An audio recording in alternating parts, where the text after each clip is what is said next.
하나님께로 더 가까이 갑니다. 고통 가운데 계신 주님, 변함없는 주님의 그 신사랑,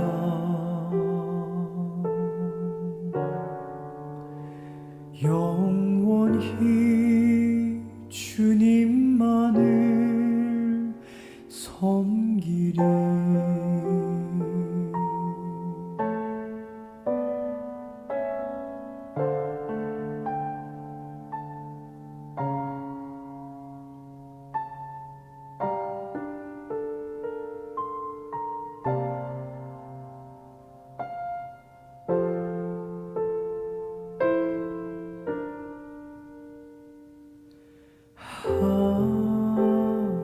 하나님께로 더 가까이 갑니다. 고통 가운데 계신 주님,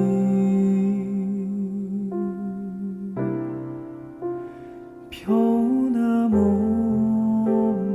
주님의 그 신사랑,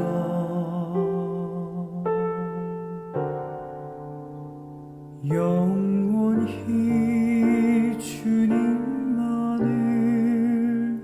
섬기리.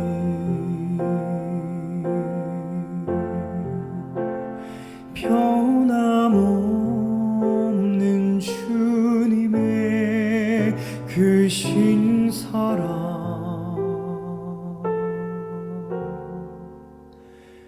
영원히 주님만을 섬기리.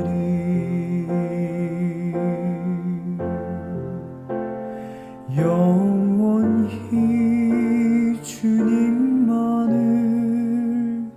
섬기리.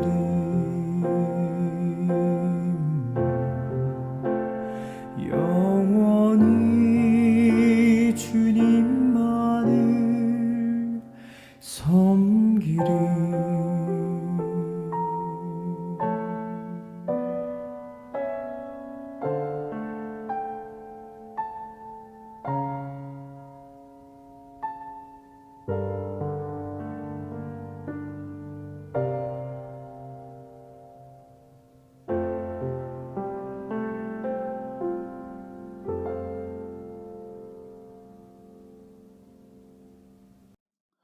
할렐루야, 반갑습니다. 수요 큐티 예배에 나오신 여러분을 주님의 이름으로 환영합니다.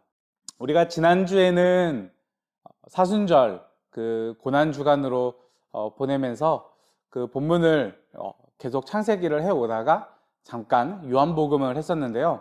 오늘 본문은 다시 창세기로 돌아가서 요셉의 이야기가 나옵니다. 함께 오늘 본문 읽으면서 어떤 은혜가 있는지, 또 어떤 메시지를 주시는지 함께 은혜 받는 시간이 되어지길 소망합니다. 오늘 본문은 4월 7일 창세기 39장 11절에서 23절 노예에서 죄수로 라는 제목으로 우리 함께 본문 나누도록 하겠습니다. 하나님 나라 읽기. 하루는 요셉이 할 일이 있어서 집 안으로 들어갔는데 그 집 종들이 집 안에 하나도 없더라. 여인이 요셉의 옷을 붙잡고 나하고 침실로 가요 하고 졸랐다. 그러나 요셉은 붙잡힌 자기의 옷을 그의 손에 버려둔 채 뿌리치고 집 바깥으로 뛰어나갔다. 여인은 요셉이 그 옷을 자기의 손에 버려둔 채 집 바깥으로 뛰어나가는 것을 보고 집에서 일하는 종들을 불러다가 말하였다. 이것 좀 보아라. 주인이 우리를 웃음거리로 만들려고 이 히브리 녀석을 데려다 놓았구나. 그가 나를 욕보이려고 달려들었기에 내가 고함을 질렀더니 그는 내가 고함 지르는 소리를 듣고 제 옷을 여기에 내버리고 바깥으로 뛰어나갔다. 이렇게 말하고 그 여인은 그 옷을 곁에 놓고 주인이 집으로 들어오기를 기다렸다. 주인이 돌아오자 그에게 이렇게 일러 바쳤다. 당신이 데려다 놓은 저 히브리 사람이 나를 농락하려고 나에게 달려들었어요. 내가 사람 살리라고 고함을 질렀더니 옷을 내 앞에 버려두고 바깥으로 뛰어나갔어요. 주인은 자기 아내에게서 당신의 종이 나에게 이 같은 행패를 부렸어요 하는 말을 듣고서 화가 치밀어 올랐다. 요셉의 주인은 요셉을 잡아서 감옥에 가두었다. 그 곳은 왕의 죄수들을 가두는 곳이었다. 요셉이 감옥에 갇혔으나 주님께서 그와 함께 계시면서 돌보아 주시고 그를 한결같이 사랑하셔서 간수장의 눈에 들게 하셨다. 간수장은 감옥 안에 있는 죄수를 모두 요셉에게 맡기고 감옥 안에서 일어나는 온갖 일을 요셉이 혼자 처리하게 하였다. 간수장은 요셉에게 모든 일을 맡기고 아무것도 간섭하지 않았다. 그렇게 된 것은 주님께서 요셉과 함께 계시기 때문이며 주님께서 요셉을 돌보셔서 그가 하는 일은 무엇이나 다 잘되게 해주셨기 때문이다. 아멘. 하나님 나라 묵상하기입니다. 성경 속의 하나님 나라. 요셉의 독특함은 그저 탁월한 성과만이 아니었습니다. 그는 하나님을 향한 신실함 때문에 사람에게도 신실하려는 사람이었습니다. 남편 몰래 동침하자는 보디발 아내의 지속적인 요구를 거절할 수 있었던 이유입니다. 하지만 그곳은 제국주의적 힘이 지배하는 이집트입니다. 그 여인은 아무도 없는 날 요셉의 옷을 움켜줍니다.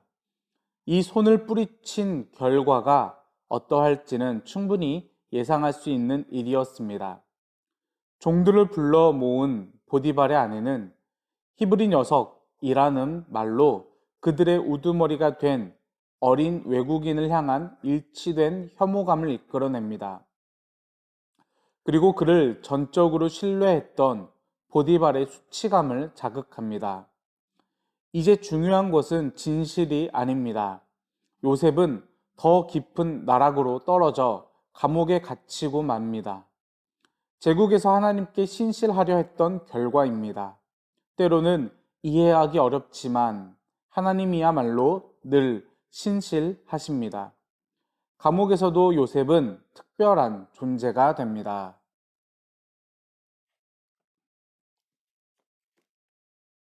오늘 본문은 요셉의 이야기입니다. 요셉이 그 형제들에게 나쁜 짓을 당하고 애굽의 노예로 팔려갔습니다. 그리고 그곳에서 보디바 장군의 그 집의 하인으로 들어가게 되었고 그곳에서 신실하게 또 성실하게 열심으로 일을 하자 한 계단 한 계단씩 직위가 상승하였습니다. 그렇게 신임을 받던 중 보디발의 아내의 유혹에 당하였고 그리고 그 유혹을 넘어가진 않았고 뿌리쳤으나 그 결과가 좋게 나타나진 않았습니다. 우리는 이러한 본문을 보면서 이 요셉의 이야기를 보면서 어떻게 보고 있냐면은 대부분의 보는 관점은 요셉의 그 인물 중심적으로 우리는 이 이야기를 바라보고 있습니다. 요셉의 신실함, 요셉의 그런 신앙의 정절, 그리고 죄를 짓지 않기 위해서 노력하는 그러한 모습들, 이러한 요셉의 어떠한 모습에 우리는 치중하면서 우리도 요셉처럼 이렇게 하나님께 신실하자. 우리도 요셉처럼 죄에 대하여서 떠나가자. 이렇게 말을 하고 있습니다. 그러면서 이렇게 말을 하는 거죠. 우리도 요셉처럼 하나님께 신실하면 요셉처럼 성공할 것이야. 우리도 요셉처럼 죄에 대해서 멀리하게 되면은 요셉처럼 성공할 수 있어. 이렇게 말을 하곤 합니다. 이런 해석의 가장 맹점은 무엇이냐면은 바로 성공 중심적인 해석이다라는 것이죠. 기복을 향해 있다라는 것입니다. 하나님께 신실하는 것, 그리고 죄에 대해서 멀리하는 것, 이것이 목적이 아니라 내가 성공하기 위해서 하나님께 나아가는 것이고, 내가 성공하기 위해서 죄에 대해서 멀리하자라는 식으로 접근을 하게 되는 것입니다. 이렇게 접근을 하면서 이 죄와 또 우리의 신앙, 하나님을 향한 우리의 마음들이 결국에는 나를 위한 어떠한 행동들로 이어지게 된다라는 것이었죠. 저는 오늘 본문을 보면서 하나님께서 그들에게, 요셉과 또 그 이 창세기를 읽었었던 그 독자들에게 어떤 메시지를 주고자 하셨는지 좀 고민해 보려고 합니다. 함께 은혜를 나누도록 하겠습니다. 우리가 이 족장 이야기, 아브라함부터 시작해서 아브라함, 이삭, 야곱, 그리고 요셉으로 이어지는 이 족장 이야기를 볼 때 잊지 말아야 될 점은, 제가 몇 번이나 앞에서도 말씀드렸지만 신실하신 하나님이라는 주제를 우리가 잊지 말아야 합니다. 하나님은 도대체 어떻게 신실하셨는가? 하나님께서 아브라함과 함께 하시고 그 후손들에게 계속해서 함께 하시는 그 하나님이 어떻게 이어져 오고 있는가? 이러한 주제를 우리가 잊지 말아야 하는데요. 이 창세기를 읽었었던 이 독자들, 이스라엘 독자들의 상황을 좀 생각해 보고자 합니다. 창세기를 기록한 이 목적은 외세의 침략과 박해와 고난, 그리고 바벨론 포로로 끌려가서 그곳에서 너무나도 힘든 시기를 보내고 있는 이들을 향해서 우리의 하나님은 여전히 신실하시다. 하나님께서 아브라함을 부르셨고 그의 후손된 우리에게 하나님은 우리를 버리지 않으셨다. 하나님께서는 여전히 우리와 함께하고 계시다라는 그런 위로와 격려의 메시지를 주고자 하는 어떤 그런 신앙적인 메시지가 담겨져 있습니다. 우리가 이런 것을 기억할 때 그들이 바라보는 이 요셉의 이야기는 성공 중심적인 본문이 아니라 하나님께서 우리와 함께하고 계시다라는 엄청난 위로와 격려의 메시지가 되는 것입니다. 그들의 상황은 어떠하 하였습니까? 아팠습니다. 고난이 찾아왔습니다. 멈추지 않는 고난과 박해가 연속적으로 찾아오면서 그들은 많이 지쳤고 힘들었고, 하나님께서 우리를 버린 것은 아닌가, 하나님께서 우리를 적의 손에 넘겨버린 것은 아닌가라는 그런 생각이 들 수도 있었던 너무나도 힘든 시기였습니다. 그런 상황에서 요셉의 본문은 그들에게 굉장한 위로가 되었을 것입니다. 반복적인 고난이 찾아오는 그 상황에서 요셉과 함께 하시는 하나님을 계속해서 말하고 있기 때문입니다. 요셉의 일생을 보면은 계속적인 반복이 이어지고 있습니다. 반복되는 이런 어려움 속에서 요셉은 충분히 좌절할 수도 또 낙담할 수도 있는 상황이었지만 그는 좌절하지 않았습니다. 도대체 왜 좌절하지 않을 수 있었을까요? 성경은 이렇게 말을 하고 있습니다. 39장 2절에서 본문은 이렇게 말을 하고 있습니다. 주님께서 하나님께서 요셉과 함께 계셔서 그의 앞길이 잘 열리도록 돌보셨다라고 말합니다. 3절엔 이렇게 말합니다. 주님께서 하나님께서 요셉과 함께 계시며 요셉이 하는 일마다 잘 되도록 돌보신다는 것을 알았다라고 말합니다. 다시 말해서 요셉은 하나님께서 자신과 함께하고 있다는 것을 알고 있었다라는 것이죠. 때문에 그는 노예로 팔려갔음에도 그리고 보디발의 장군의 하인이 되었음에도 그는 낙담하지 않고 좌절하지 않을 수가 있었습니다. 10절입니다. 요셉은 그 여인과 함께 침실로 가지도 않았을 뿐만 아니라 아예 그 여인과 함께 있지도 않았다라고 말을 합니다. 요셉은 누구와 함께 하려고 했었던 것일까요? 그리고 누구와 함께 하지 않으려고 하였던 것일까요? 바로 자신과 함께하는 하나님을 알고 있었기 때문에 자신에게 무엇인가 유혹이 찾아왔을 때 그것과 함께하지 않았다라는 것입니다. 이 당시에 하인은 그러니까 주인은 하인에게 지금의 현대의 성 개념으로 이해할 수는 없지만은 이 당시에는 주인이 하인을 어떤 자신의 성적인 욕망을 해소하는 그러한 것으로 사용하는 것이 너무나도 당연한 시대였습니다. 다시 말해서 이 보디발의 장군의 여인이 요셉을 침실로 데려가는 것은 여인에게도 당연한 것이었지만 그러한 유혹에 너무나도 자연스럽게 넘어가는 것도 요셉에게 있어서는 그렇게 흠이 되지 않는 당시 상황에 있어서는 흠이 되지 않을 수 있는 너무나도 자연스럽고 당연한 모습이었다라는 것이죠. 그런데 요셉은 그 유혹에 넘어가지 않았습니다. 왜 넘어가지 않았냐? 그가 본인이 생각하기에 이것은 죄다. 하나님께 신실한 것으로 자신의 어떤 신앙을 지키기 위해서는 내가 이러한 모습을 행하지 않는 것이 마땅하다라고 생각을 한 것이죠. 그런데 요셉은 이렇게 자신이 그 유혹이 넘어가지 않았을 때, 그 침실에 따라가지 않았을 때 찾아오게 되는 그러한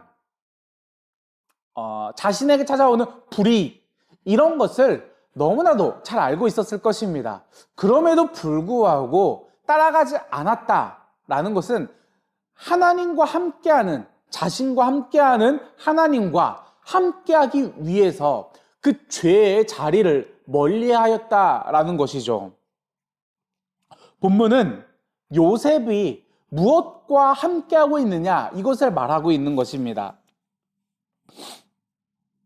자, 이러한 본문 가운데 오늘 본문에서 27절에서 요셉이 이제 다시 감옥으로 내려갔고 그곳에서 다시 또 일이 무언가 잘 풀리는 모습이 일어납니다. 이런 모든 일련의 과정을 성경은 또 어떻게 말하고 있느냐면은 23절에 이렇게 말을 하고 있습니다.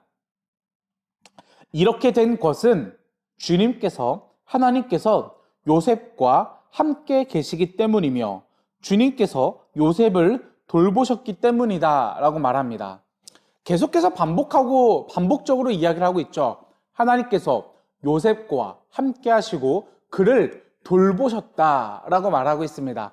이러한 메시지를 읽고 있는 이스라엘에게, 요셉의 본문을 읽고 있는 어려운 시기에 있는 이 이스라엘에게는 이 요셉의 이야기가 굉장한 위로와 격려가 되었다라는 것이죠.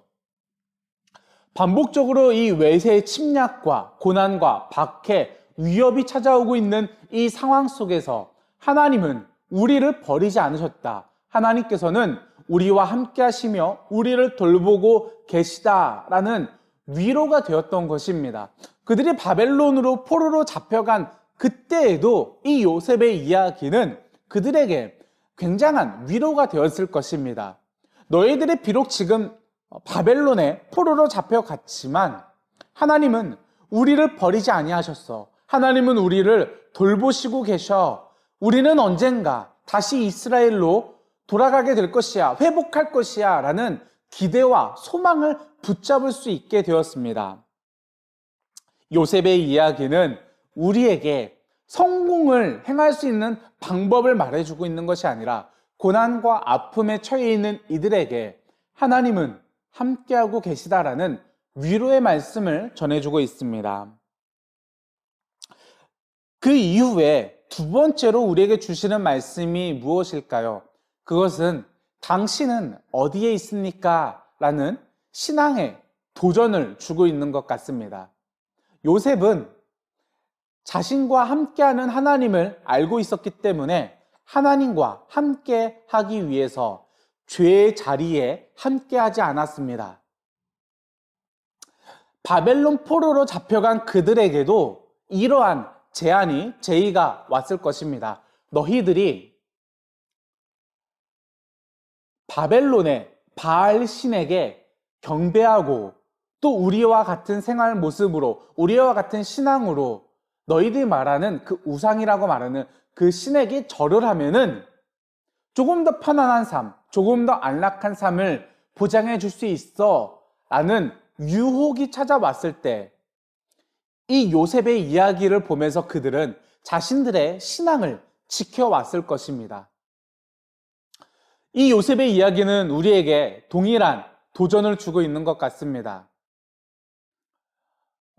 지금 한참 코로나로 인해서 힘들고 어려운 시기가 찾아왔습니다. 이 시기에 이 요셉의 이야기는 하나님은 우리와 함께하고 계셔라는 위로의 말씀을 주고 있지만 또 한편으로는 당신이 지금 서 있는 자리는 어디입니까? 라는 신앙의 도전을 주고 있는 것 같습니다. 우리는 지금 어디에 있을까요? 하나님과 함께하는 자리에 있습니까? 아니면 하나님과 함께하지 아니하는 세상의 보장된 자리, 세상의 유혹과 세속적 가치를 품고 있는 그러한 자리에 있습니까? 저는 여러분들을 하나님과 함께하는 자리에 초청하고 싶습니다. 이번 주일이었죠. 이번 주일부터 우리는 순차적 대면 예배를 시작하였습니다. 그리고 우리는 예배의 자리를 하나님과 함께하는 자리라고 말하고 있습니다. 여러분들은 주일 아침에 예배하는 그 시간에 무엇과 함께하고 있습니까? 하나님과 함께하고 있는지 아니면 다른 어떤 가치와 세속적 가치와 즐거움과 함께하고 있는지 여쭙고 싶습니다. 꼭 교회에 나와서 예배를 드리자라는 말이 아닙니다.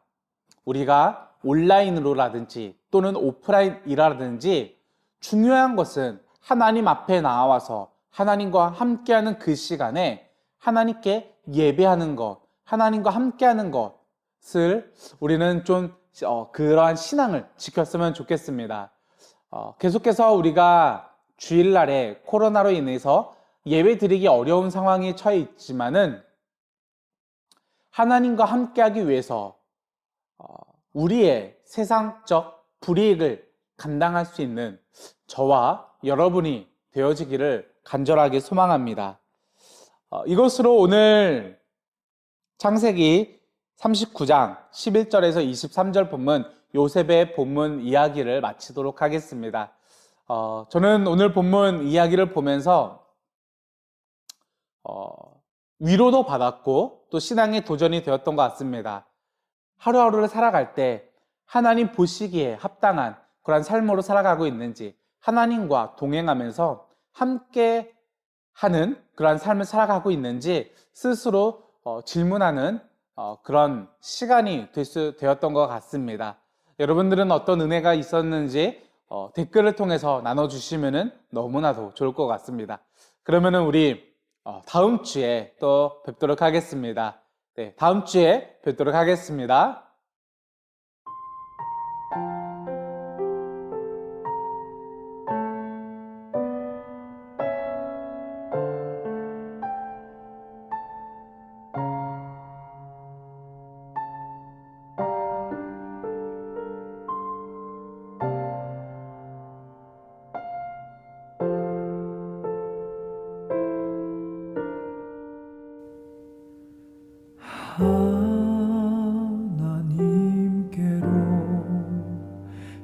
가까이 갑니다.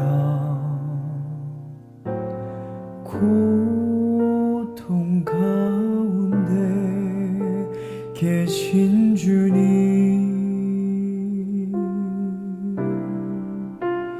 변함없는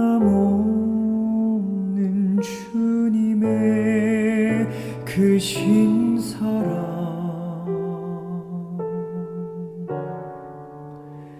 영원히 주님만을 섬기리.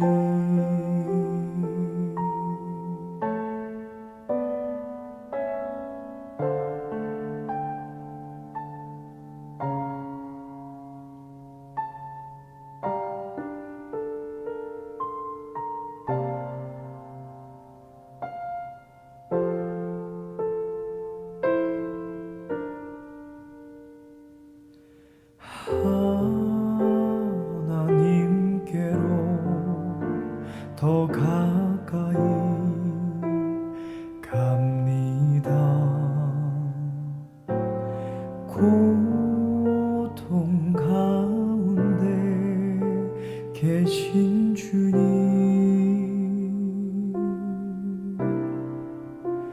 변함없는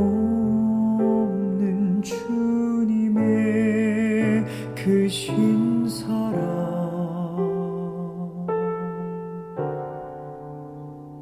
영원히 주님만을 섬기리.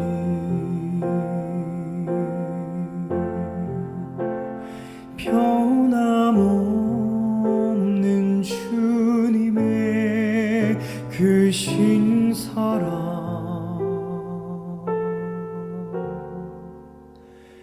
영원히 주님만을 섬기리.